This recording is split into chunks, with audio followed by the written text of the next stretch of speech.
When AA began in the 1930s, no one understood vitamin deficiencies, neurochemical imbalances, trauma, or how chronic stress affects the nervous system.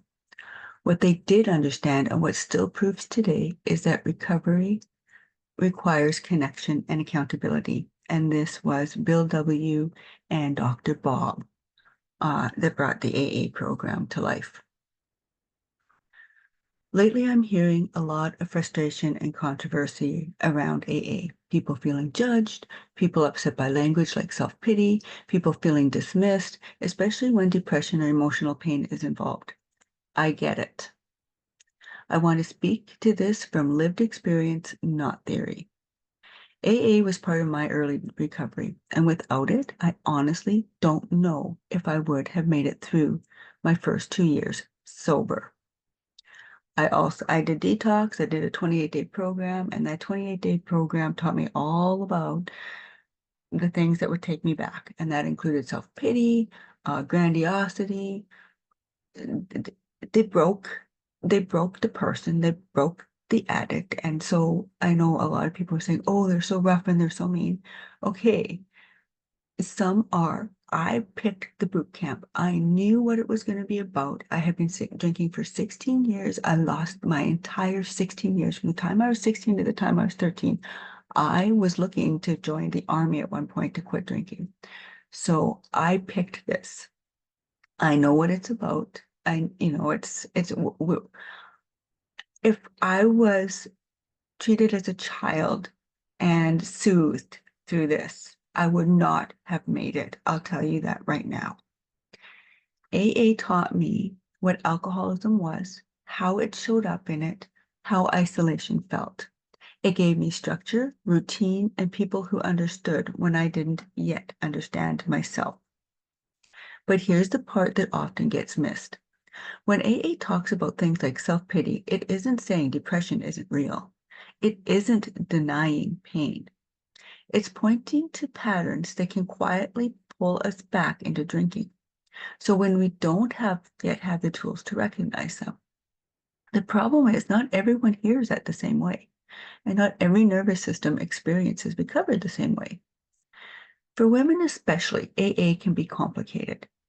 AA was originally built by men for men, largely businessmen.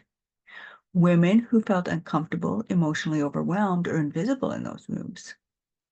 Sorry, they often. I was thinking, I'm kind of skipping to Al-Anon.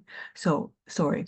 So women like myself, well, I didn't feel as uncomfortable as what some other women do because again, I was at the bottom. Like I knew I needed this. I was fine going into the rooms if it saved my life.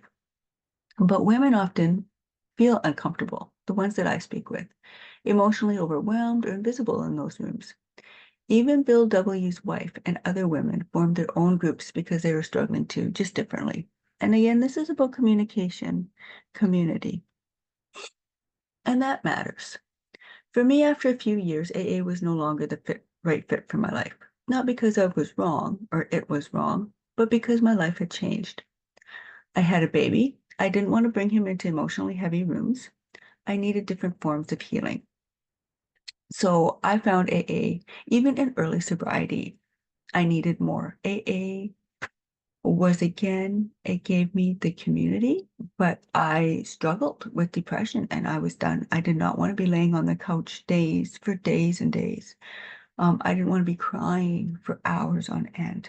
I needed more than just the rooms.